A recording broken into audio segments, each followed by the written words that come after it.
Hello, welcome to my channel book blog great authors. अभी तक साथी नए हो तो चैनल को सब्सक्राइब कर दें और बेल आइकन को दबा दें और कमेंट और शेयर करना ना भूलें। हेलो दोस्तों, नमस्कार। आप सभी का स्वागत बुक ब्लॉग ग्रेट ऑथर्स में। देखिए, आज हम रिट से संबंधित जो भी नए सिलेबस आपके ऐड हुए हैं उनके एमसीक्यू लेके आए हैं। ये एमसीक्यू एनसीईआरटी व आरबीसी के बेस्ड बहुत ही शानदार क्वेश्चन है जो आपके परीक्षा में बहुत ही महत्वपूर्ण साबित हो सकते हैं। देखिए, करते हैं इन क्वेश्चनों को। स्टार्ट करने से पहले आगे अगर आप चैनल को सब्सक्राइब नहीं किया है तो चैनल को सब्सक्राइब कर लें। देखिए, सबसे पहले पहला क्वेश्चन देखते हैं कि नीचे दी गई सूची में उस वस्तु को चुनिए जो एक प्राकृतिक संसाधन नहीं है। देखिए, पहला मृदा, दूसरा जल, तीसरा विद्युत और चौथा वायु। तो इसके अंदर आपको देखना है कि प्राकृतिक संसाधन नहीं है, तो प्राकृतिक संसाधन के अंदर क्या आ जाएगा? ऑप्शन नंबर थर्ड है ना, क्या है कि ये प्राकृतिक संसाधन नहीं है आपका। ठीक है, बाकी मृदा आपका प्राकृतिक संसाधन हो जाएगा, जल भी आपका प्राकृतिक संसाधन और वायु भी आपका प्राकृतिक संसाधन हो जाएगा। देखिए, क्वेश्चन नंबर 2 क्या है? विश्व का सबसे तेजी के साथ घटता जा रहा प्राकृतिक संसाधन कौन सा है? तो आप पहले तो देखेंगे कि ये चारों प्राकृतिक संसाधन है, जल, वन, पवन और सूर्य का प्रकाश, ये चारों प्राकृतिक संसाधन है। इसके अंदर मैं बात करूं तो सबसे घटता जा रहा प्राकृतिक संसाधन कौन सा है? वो है अपने वन। वनों का मतलब वो ये बहुत तेज़ी से घटता जा रहे हैं वन, जल से भी ज़्यादा वन घटते जा रहे हैं। तो ठीक है, आपको ऑप्शन नंबर 2 इसका आंसर मानना पड़ेगा। ठीक है साथियों, चलते हैं क्वेश्चन नंबर 3 कि प्राकृतिक संसाधन की सबसे उपयुक्त परिभाषा ये है कि एक ऐसा उपयोग वस्तु पदार्थ का है। तो आपको बताना है कि प्राकृतिक संसाधन की परिभाषा बतानी है। ठीक है, ये केवल पृथ्वी पर विद्यमान होते हैं? जी नहीं, ये बिल्कुल गलत है। ठीक है, प्रकृति की एक ऐसी देन जो मानव जाति के लिए बहुत लाभप्रद हो सकती हैं।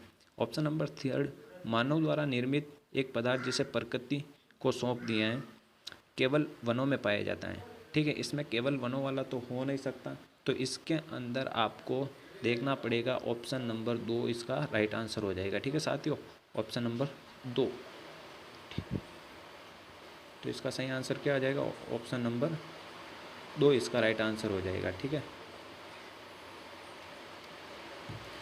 3 के अंदर आपके ऑप्शन नंबर 2। ठीक है, अब चलते हैं क्वेश्चन नंबर 4। क्या गंगा नदी में कोलिफॉर्म जीवाणु के प्रचुर मात्रा में पाए जाने का प्रमुख कारण क्या है? जल में अधजलीय लाशों का प्रवाहित होना, इलेक्ट्रोप्लेटिंग उद्योगों से निकलने वाले बहिस्राव का प्रवाहित कर दिया जाना, कपड़े का धोना, भस्म को जल में प्रवाहित करना। तो इसका सही आंसर आपको क्या हो जाएगा कि जल में अधजलीय लाशों का प्रवाहित होना। ठीक है, इसका राइट आंसर क्या हो जाएगा? ऑप्शन नंबर 1, जल में अधजलीय लाशों का प्रवाहित होना। अब देखिए क्वेश्चन नंबर 5 में चलते हैं। किसी नदी तट पर अनेक फैक्ट्रियाँ बहिस्राव आकर जल में प्रवाहित कर रहे हैं। एकत्रित किए गए नमूने का पीएच क्या है? 3.5 से 4.5 परास में अम्लीय पाया गया। निम्नलिखित फैक्ट्रियों में से कौन सी फैक्ट्री का बहिस्राव करे कि नदी में जल का पीएच कम हो जाए? देखिए, ऑप्शन नंबर क्या है? साबुनों और अपमार्जक की फैक्ट्री, शीशे एवं बैटरी वाली फैक्ट्री, प्लास्टिक के प्याले के निर्माण करने वाली फैक्ट्री और एल्कोहल फैक्ट्री। तो इसके अंदर मैं आपको बता दूं कि सही आंसर इसमें क्या हो जाएगा? ऑप्शन नंबर 2, शीशे की बैटरी वाले फैक्ट्री। क्योंकि ये क्या है ना, अम्लीय है, तो ये क्या शीशे की बैटरी और ये सारी हो जाएगी, तो अम्ल और सार मिल जाएंगे तो लवण बन जाएगा, जिससे कि उसका पीएच कम हो जाएगा इससे। ठीक है, चलते हैं नेक्स्ट क्वेश्चन के अंदर आपके क्वेश्चन नंबर 6। अलवण जलीय पौधे और जंतुओं के जीवन के लिए उपयोग के लिए अधिक सहायक पीएच क्या हो सकती है? ठीक है, अधिक सहायक पीएच कौन सी हो सकती है? 6.5 से 7.5, 2.0 से 3.5, 3.5 से 5 और 9 से 10.5। देखिए, इसका सही आंसर क्या हो जाएगा कि 6.5 से 7.5। ठीक है, 6 पॉइंट, क्योंकि ना तो अधिक अम्लीय चाहिए जंतुओं को, ना अधिक क्षारीय चाहिए, इसके बीच वाला लेवल आपको चाहिए, उसके अंदर जीव जंतु अपना जीवन यापन कर सकते हैं। देखिए क्वेश्चन नंबर 7, वे 3 आहार कौन कौन से हैं जो हमें प्राकृतिक संसाधनों के लिए लंबी अवधि तक संरक्षित बनाए रखने में सहायक है। देखिए पुनर्चक्रण, पुनरुत्पादन और पुनः उपयोग। ठीक है, अब आपको इसको क्रम वाई में बताना है कि पुनर्चक्रण पहला आएगा, पुनः उत्पादन पहला आएगा, पुनः उपयोग पहला आएगा। तो आपको ध्यान रखना है कि सबसे पहले आएगा रेड्यूस, कम उपयोग, फिर होता है उसका रिसाइकिल, फिर उसका होता है पुनः उपयोग। तो ऑप्शन नंबर 4 के अंदर ये आपको दे रखा है, तो इसको आपको ये क्रम याद रखना होगा। चलते हैं नेक्स्ट क्वेश्चन की तरफ। ये कौन जैव विविधता से संबंधित कुछ कथनों में से, देखिए दोस्तों क्वेश्चन नंबर 8 क्या हो जाएगा, जैव विविधता से संबंधित कुछ इस कथनों में से उन कथनों को चुनिए जो जैव विविधता की संकल्पना का सही वर्णन करते हैं। देखिए ऑप्शन नंबर फर्स्ट क्या है, आपको क्वेश्चन अच्छे तरीके से पढ़ना है, फिर आपको इसका आंसर देना है। देखिए जैव विविधता का अर्थ किसी क्षेत्र में पाए जाने वाले पादप जात और प्राणी जात की विभिन्न स्पीसीजें। जैव विविधता का अर्थ है कि किसी क्षेत्र में पाए जाने वाले पादप जात, जैव विविधता वन में अपेक्षाकृत अधिक होती हैं। जैव विविधता का अर्थ किसी क्षेत्र में पाई जाने वाली एक विशेष स्पीसीज के विशिष्टों की कुल संख्या। तो देखिए आपको इसको करने के लिए क्या करना पड़ेगा कि इसके अंदर देखना है कि इसकी सही अवधारणा कौन स्पष्ट करता है। देखिए जैव विविधता के अंदर पादप जात भी आएगा और प्राणी जात भी आएगा, तो इसका ऑप्शन नंबर 1 तो सही है। ठीक है, और जैव विविधता के अंदर पादप जात नहीं पाए जाते बल्कि दोनों भी आते हैं, प्राणी जात। और हाँ ये सही बात है कि जैव विविधता के अंदर अपेक्षाकृत अधिक वनों में पाई जाती हैं। ठीक है, और इसका ऑप्शन नंबर 4 क्या है कि जैव विविधता का अर्थ किसी क्षेत्र में, विशेष क्षेत्र में स्पीसीज, तो वो विशेष क्षेत्रीय स्पीसीज कहलाते हैं। ठीक है, तो इसके अंदर आपको ऑप्शन कौन कौन से राइट हो गए, इसके अंदर पहला और थर्ड, तो कौन से में दे रखा है, ऑप्शन नंबर 3 के अंदर ये दे रखा है। ठीक है, तो इसका सही आंसर ये हो जाएगा ऑप्शन नंबर 3। अब देखिए क्वेश्चन नंबर 9 क्या है, यदि दिए गए कथनों में उन कथनों को चुनिए जो दीर्घोपयोगी विकास की संकल्पना का सही वर्णन करते हैं। देखिए पर्यावरण को कम से कम क्षति पहुँचाए बिना योजनाबद्ध वृद्धि, पर्यावरण में होने वाली क्षति की सीमांकन की चिंता किए बिना वृद्धि, पर्यावरण का संरक्षण करने के लिए सभी विकास कार्यों को रोक देना, ऐसी वृद्धि जो सभी पर्णधारियों को मान्य हो। देखिए इसके अंदर आपको बताना है कि कौन सी सही संकल्पना है, तो आप देखेंगे कि कौन कौन सी इसके अंदर सही है। देखिए इसके अंदर आपके लिए क्या हो जाएगा कि कम क्षति पहुँचाए और बिना योजनाबद्ध वृद्धि, ये सही है कोई। ठीक है, और इसके अंदर ये मैं बताऊं तो ये ऑप्शन तो एकदम सही हो गया। ठीक है, इसका ऑप्शन तो सही हो गया। देखिए पर्यावरण में होने वाली क्षति का सीमा की चिंता किए बिना वृद्धि, ये इसका गलत स्टेटमेंट हो गया। पर्यावरण संरक्षण के लिए सभी विकास कार्यों को रोक देना, ये भी गलत स्टेटमेंट हो गया। ऐसी वृद्धि जो पर्णधारियों के लिए मान्य हो, ये इसका सही हो गया। तो ऑप्शन नंबर 1 और 4 इसका सही हो गया। ठीक है, 1 और 4 किस में आ रहा है, ऑप्शन नंबर 1 के अंदर। अब देखिए क्वेश्चन नंबर 10, हमारे देश में बड़े क्षेत्र में वनों को साफ कर दिया गया और पौधे को केवल एक स्पीसीज खेती की जाती हैं। ये पद्धति प्रोत्साहित करती हैं, इसको क्या कहते हैं, तो इसको मैं बता दूं, इसे कहते हैं क्षेत्र में एकल वृद्धि को ये प्रदर्शित करता है। अब देखिए क्वेश्चन नंबर 11 क्या है, एक सफल वन रक्षण क्रिया नीति में क्या शामिल होना चाहिए। तो देखिए ऑप्शन नंबर 1 क्या है, उच्चतम पोषी स्तर के जीवाणुओं का संरक्षण, केवल उपभोक्ताओं का संरक्षण, केवल सहकारियों का संरक्षण, सभी भौतिक एवं जैविक संगठनों का संरक्षण के लिए व्यापक कार्यक्रम। तो इसके अंदर ये ऑप्शन नंबर 4 बिल्कुल एकदम सही लग रहा है, तो यही हो जाएगा। ठीक है, अब आता है क्वेश्चन नंबर 12, चिपको आंदोलन से मिलने वाला संदेश कौन सा है। चिपको आंदोलन आपको पता है कि वनों के लिए हुआ था, और इसके लिए सही क्या हो जाएगा कि वन संरक्षण प्रयासों को समुदाय में शामिल करना, वन संरक्षण को उपेक्षा करना, ये गलत हो जाएगा, उपेक्षा नहीं करता। वनों को विकास कार्यक्रमों के लिए वनों को काट डालना, ये भी गलत है। सरकारी एजेंसियों को निर्विवाद रूप से अधिकार होता है कि वनों को काटने का आदेश दे सके। बिल्कुल नहीं हो सकता ये भी।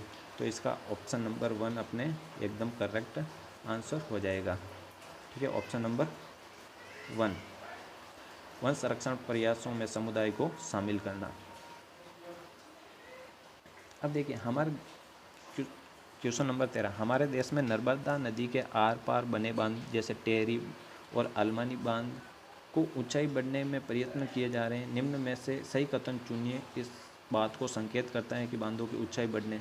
देखिए इसके अंदर क्या दे रहा है, बांधों की ऊंचाई बढ़ने से क्या परिणाम होंगे। तो इसके अंदर देखिए क्या परिणाम होंगे। पहला क्या है, क्षेत्र में स्थलीय पादपजात और प्राणीजात पूरी तरह नष्ट हो जाएंगे। क्या ये सही है। क्षेत्र में रह रहे पालतू जानवर अव्यवस्थित हो जाएंगे। खेती के लिए उपयोगी जमीन स्थायी रूप से नष्ट हो जाएगी। इससे लोगों को स्थायी नौकरी मिल जाएगी। तो देखिए इसके अंदर ये स्थायी नौकरी मिल जाएगी, ये गलत बात है। क्षेत्र में पादपजात और प्राणीजात पूरी तरह नष्ट हो जाएंगे।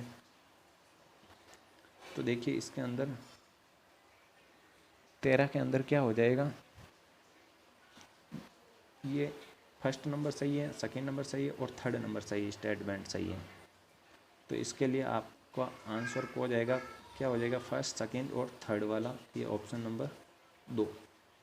ठीक है, चलते हैं GAP संक्षिप्तीकरण को पूरा कीजिए। देखिए GAP क्या है, GAP है गंगा एक्शन प्लान। ठीक है, इसका पूरा नाम क्या है, गंगा एक्शन प्लान। ठीक है, चलते हैं क्वेश्चन नंबर 15, गलत कथन को चुनिए।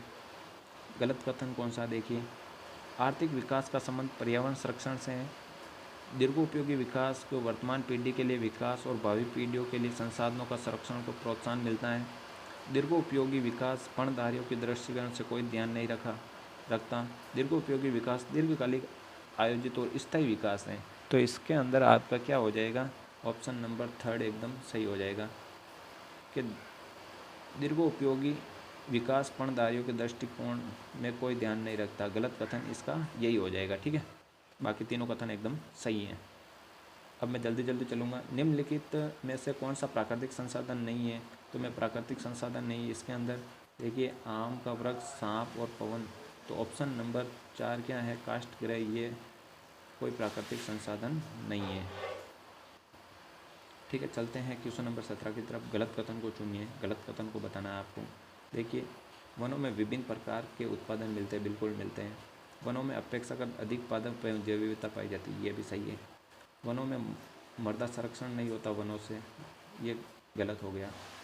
वनों से जल संरक्षण होता है, तो अपने गलत कौन सा हो जाएगा, इसके अंदर ऑप्शन नंबर 3 एकदम सही हो जाएगा।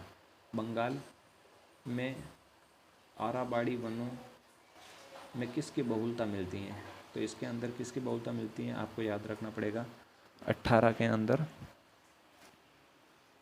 साल के वनों की बहुलता मिलती है। साल के वृक्ष बहुत पाए जाते हैं बंगाल के आराबाड़ी वनों के अंदर। क्वेश्चन नंबर 19 देखिए, भूजल की कमी का कारण नहीं होता वनों उन्मूलन, ताप बिजली पर वनों की ह्रास और कमी, ऐसी फसलों की खेती करना जिनके लिए अधिक पानी की आवश्यकता हो। तो इसके अंदर कौन सा कारण नहीं है, वनों उन्मूलन इसका कारण नहीं है। ठीक है, चलते हैं क्वेश्चन नंबर 20 की तरफ। बड़े बांधों के निर्माण के लिए किए जाने का विरोध का कारण होता है। कारण क्यों होता है, सामाजिक कारणों से, आर्थिक कारणों से, पर्यावरण कारणों से। तो इसके अंदर ये देखेंगे तो ये सारे कारण सम्मिलित हो जाएंगे, तो उपरोक्त सभी। अब चलते हैं, देखिए हादीन, बहिस, आहार और कट्टा प्राचीन संरचनाएं हैं जो निम्नलिखित में से किसके लिए प्रयोग की जाती हैं। तो ये सभी किसके लिए की जाती हैं, देखिए बंदिश एक तरह का बांध ही है। आहार और कट्टा ये है ना, जल संरक्षण करने के लिए प्रयोग में ली जाती हैं। अब चलते हैं क्वेश्चन नंबर 22 की तरफ। निम्न में से उस सही संयोजन को चुनिए जो जीवाश्मी ईंधन नहीं है। देखिए जीवाश्मी ईंधन नहीं है, आपको बताना है। देखिए पवन, पहले ऑप्शन में देखें तो पवन जीवाश्मी ईंधन नहीं है।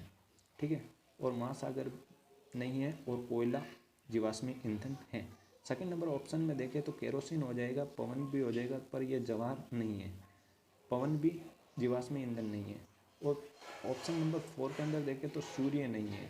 तो अपना पीछे क्या बचता, ऑप्शन नंबर थर्ड पवन, काष्ठ और सूर्य, ये इसका सही आंसर हो जाएगा। चलते हैं अगले क्वेश्चन की तरफ। निम्नलिखित में से परहितैषी क्रियाकलाप, देखिए परहितैषी मतलब दूसरों के काम आने वाला क्रियाकलाप कौन सा है। देखिए परिवहन के लिए मोटर गाड़ी का उपयोग करना, खुद के लिए कर रहे हैं। खरीदारी के लिए पॉलीथीन का उपयोग, खुद के लिए कर रहे हैं। कपड़े रंगने के लिए रंगों का उपयोग, ये भी खुद के लिए करते हैं। पर ऑप्शन नंबर 4 क्या है, सिंचाई के लिए बिजली उत्पादन हेतु पवन मिलों का उपयोग करना। देखिए सिंचाई के लिए सभी के लिए कर रहे हैं, तो इसका ऑप्शन नंबर 4 राइट आंसर हो जाएगा। देखिए अब चलते हैं लास्ट क्वेश्चन की तरफ आज का। बाढ़ के पानी का जलमग्न नालियों के आर पार छोटे छोटे रोक बांध बनाए जाते हैं, तो वो महत्वपूर्ण होते हैं क्योंकि वे, देखिए छोटे छोटे बाढ़ के पानी को रोकने के लिए बनाए जाते हैं। तो क्या सिंचाई के पानी के लिए रोकते हैं, वो पानी को रोके रखते हैं ताकि मृदा का कटाव नहीं हो, ठीक है, भूजल का पुनर्भरण हो जाता है, पानी का स्थायी तौर पर रोक सकते हैं। तो इसके अंदर आपको देखना है कि महत्वपूर्ण क्यों है। तो इसके अंदर आपको देखेंगे कि सिंचाई के लिए तो बड़े बड़े बांध बनाए जाते हैं, बल्कि ये छोटे छोटे बनाए, तो ऑप्शन नंबर तो 1 अपने यही गलत हो गए। और वो पानी हम स्थायी तौर पर नहीं रोकते हैं बल्कि अस्थायी रूप के लिए रोकते हैं, तो ऑप्शन नंबर 4 भी गलत हो गए। तो अपने ऑप्शन नंबर 2 और 3 राइट हो जाएगा, जो कि आपको दे रखा है ऑप्शन नंबर 2 में, ठीक है, यह आपका आंसर हो जाएगा। ठीक है साथियों, अगर आपको ये क्वेश्चन पसंद आते हैं तो चैनल को सब्सक्राइब करें, वीडियो को शेयर करें और अधिक से अधिक लोगों तक भेजें ताकि सभी को इसका लाभ मिल जाए। थैंक यू साथियों, मिलते हैं नेक्स्ट वीडियो में। जय हिंद, जय भारत, थैंक यू।